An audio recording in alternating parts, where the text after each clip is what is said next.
Muy bien, pues seguimos con la última ponencia de la tarde antes de las comunicaciones. Por favor, si puede subir Ana Moedano Escobar y la presenta Lourdes Sugrañes de Barcelona Activa, del Ayuntamiento de Barcelona. Ana va a hablar de la inclusión laboral de las personas con discapacidad en Latinoamérica.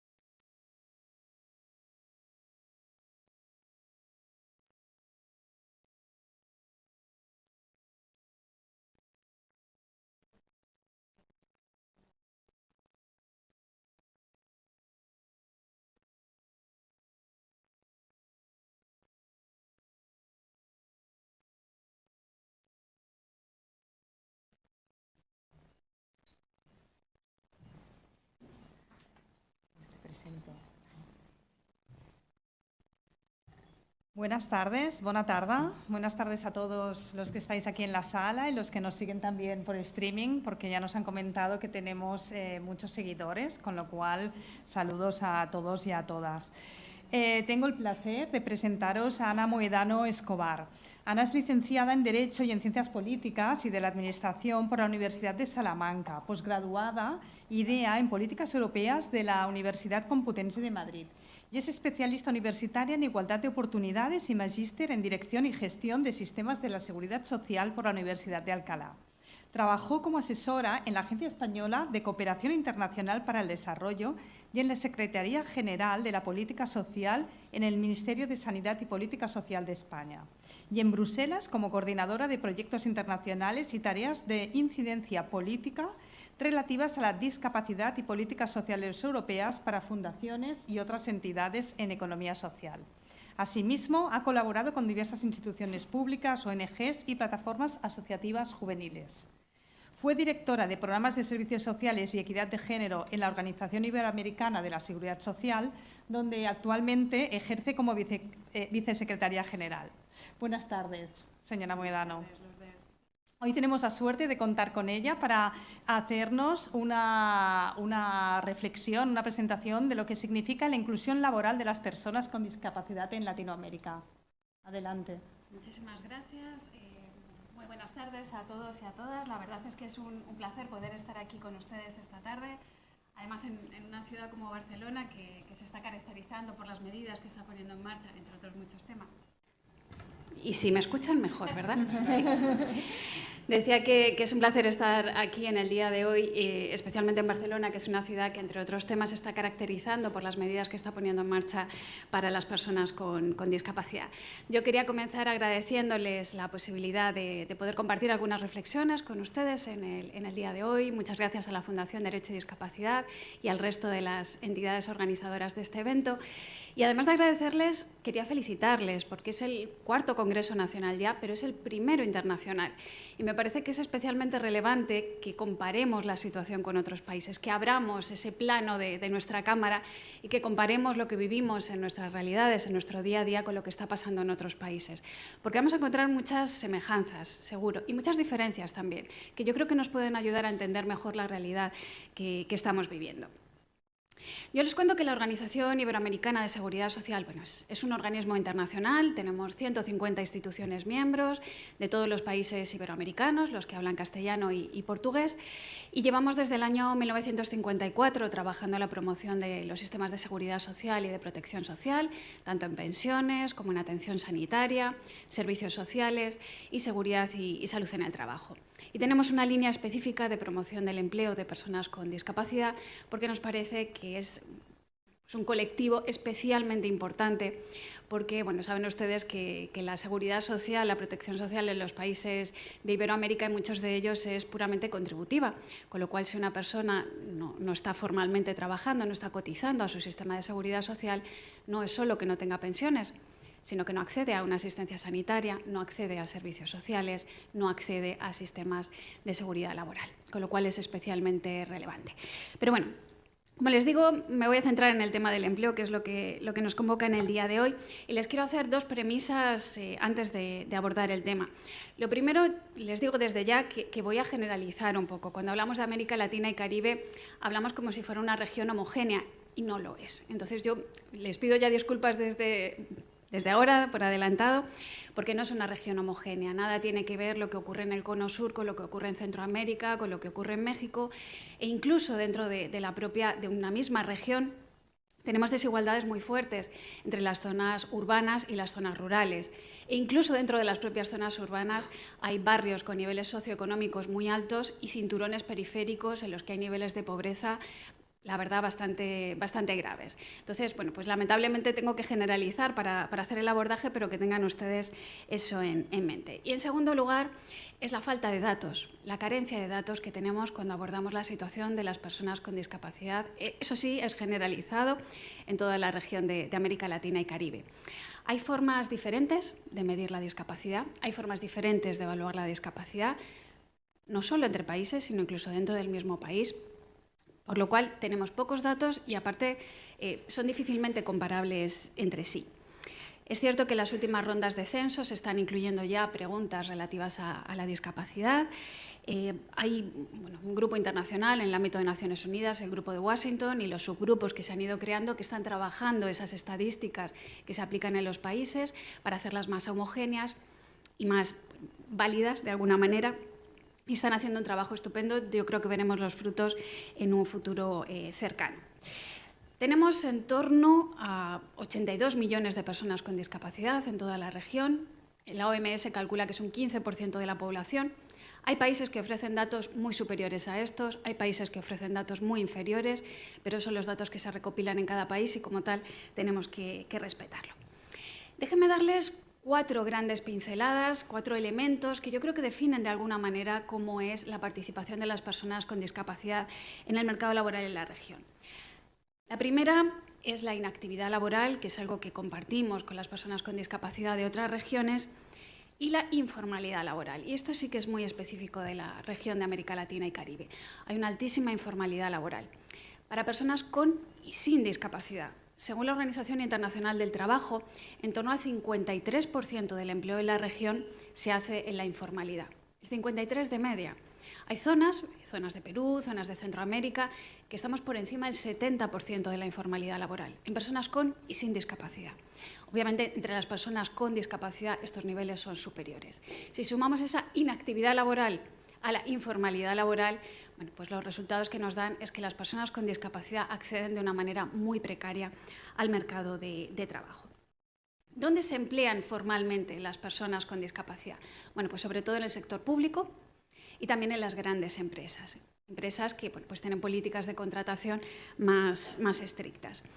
En América Latina, informalidad laboral no es siempre sinónimo de precariedad laboral. Hay personas, profesionales autónomos, que trabajan de manera informal, trabajan sin tener un sistema de afiliación, de seguridad social, porque hay países en los que está permitido, no es obligatorio estar afiliado a ningún sistema ni pagar ese tipo de cotizaciones. Pero sí que es cierto que entre las personas con discapacidad esa no es la generalidad.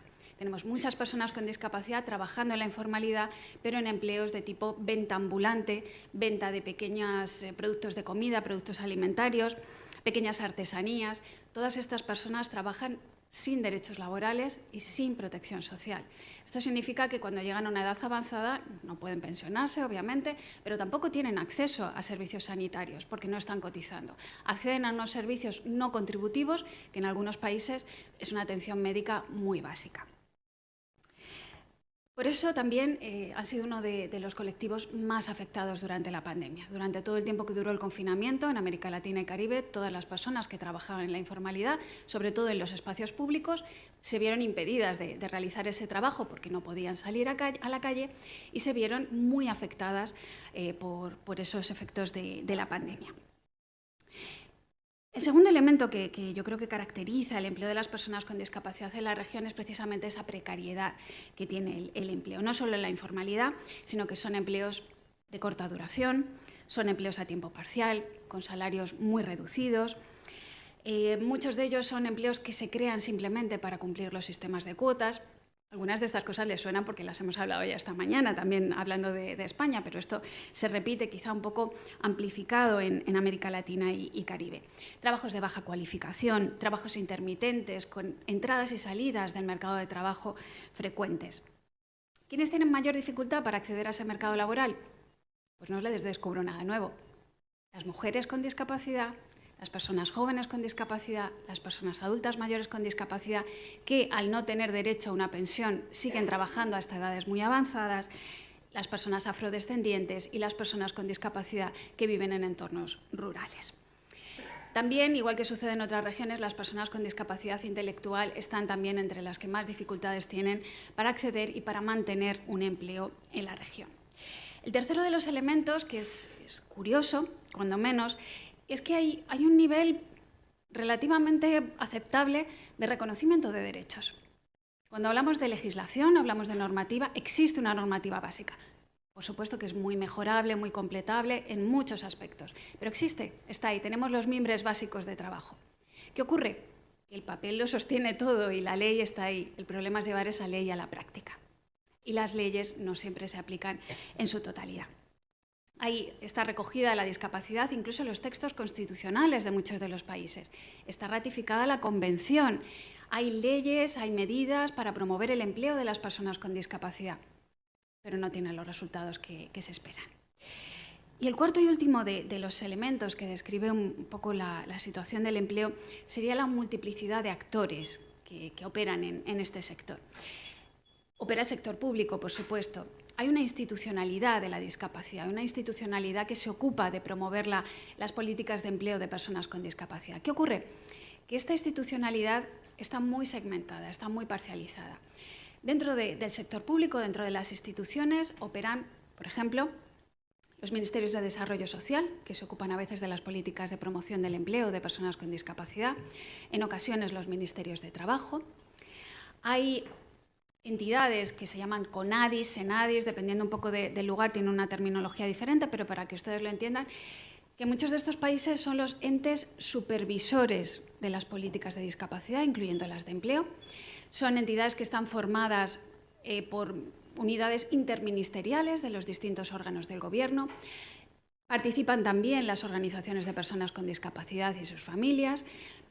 Diferentes estructuras en cada uno de los países, pero tienen una labor de supervisión, a veces también de promoción, pero sobre todo de supervisión de esas políticas públicas. En ocasiones, sobre todo en los países centroamericanos, está la tradición de los gabinetes de las primeras damas, por ejemplo. Y los gabinetes de las primeras damas se ocupan de una parte de los temas sociales y a veces la discapacidad y el empleo de las personas con discapacidad entra en ese gabinete de la primera dama. Con lo cual, entre entes rectores, impulsores, supervisores, los que ponen en los fondos, tenemos una multiplicidad de actores que impulsan, pero que no llegan las políticas realmente a todas las personas con discapacidad que las están demandando. Es una institucionalidad compleja, como les digo, pero está ahí. Los mimbres para el trabajo los tenemos. Hay sociedad civil, por supuesto, hay muchas organizaciones de personas con discapacidad, pero generalmente, hay algunas que no, pero generalmente son de tamaño bastante pequeño, bastante reducido, con iniciativas muy locales, muy puntuales. Hay muchas organizaciones también en favor de las personas con discapacidad, de tipo fundaciones, asociaciones, la cooperación internacional también está trabajando en el sector. Como ven, es un mosaico de diferentes actores que también apoyan este tema del empleo de las personas con discapacidad. ¿Pero qué sucede? Que hay una falta de especialización, hay falta de profesionales que realmente tengan los conocimientos para darle calidad a esas medidas de empleo de las personas con discapacidad. Hay muchas buenas intenciones, por supuesto, lo que llamamos el buenismo, entre comillas, muchas ganas de hacer, de colaborar, pero faltan especialistas, faltan profesionales que le den, como les digo, esa calidad al trabajo.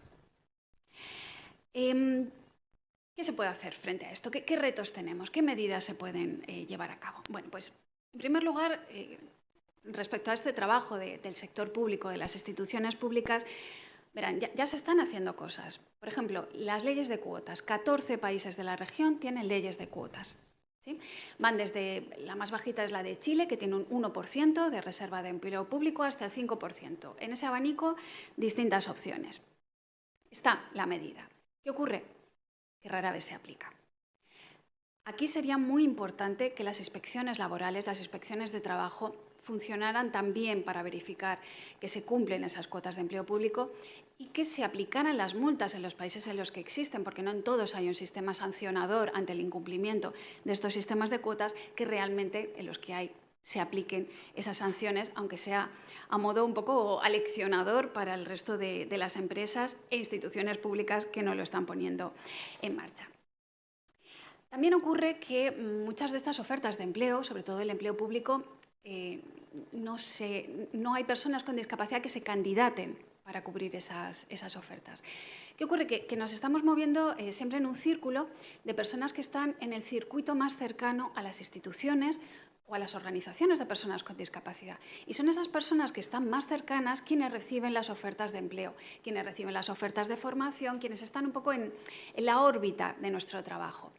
Si nos salimos de ahí, no llegamos a las personas con discapacidad. Y hay muchas personas con discapacidad demandantes de esos servicios y que no están accediendo a ellos.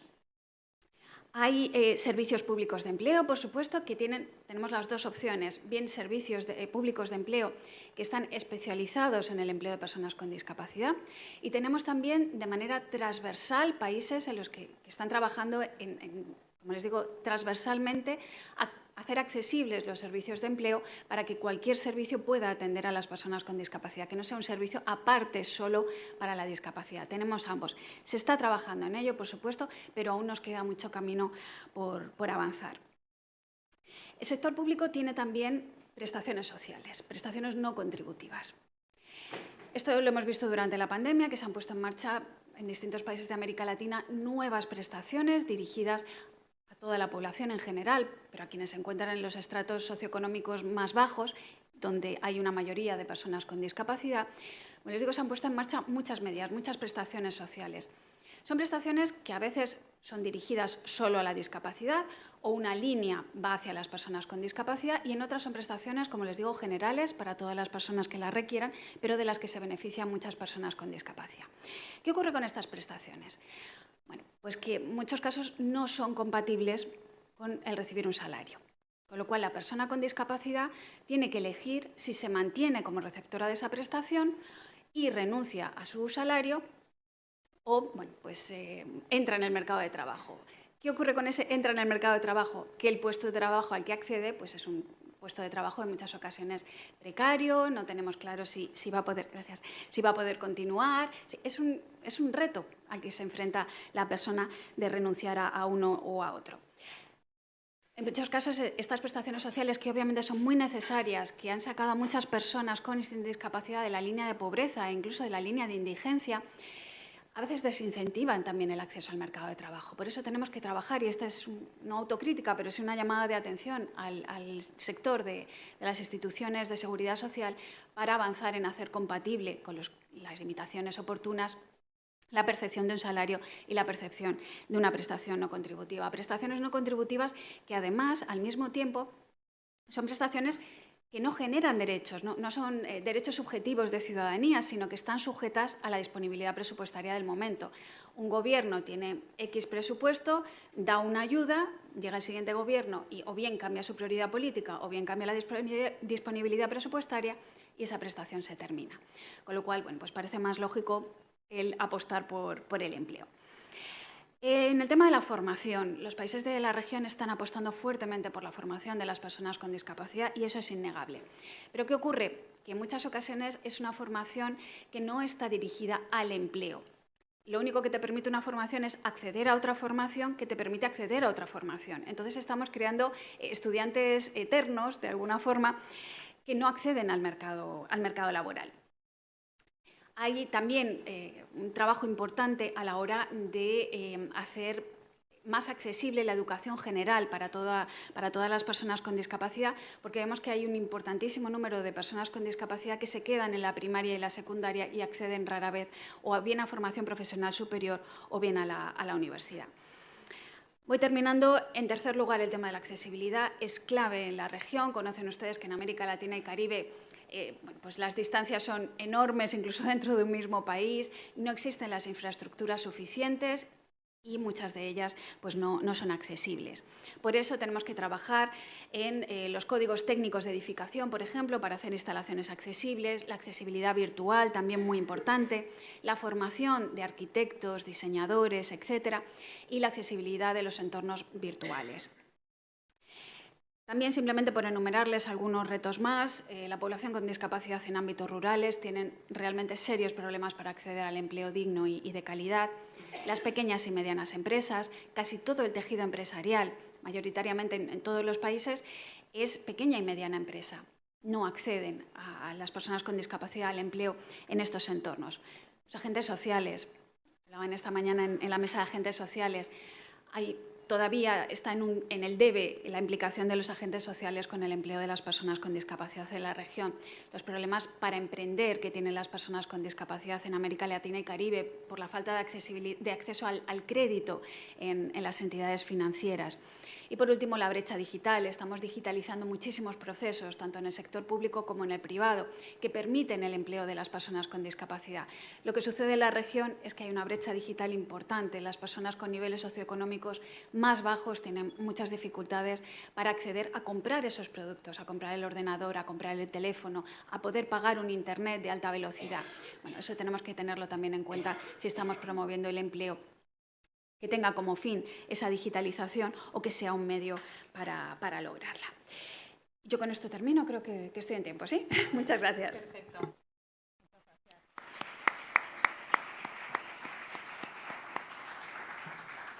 Muy bien, tampoco tenemos ahora ninguna pregunta virtual, así que si hay alguna pregunta en sala, daremos paso a una.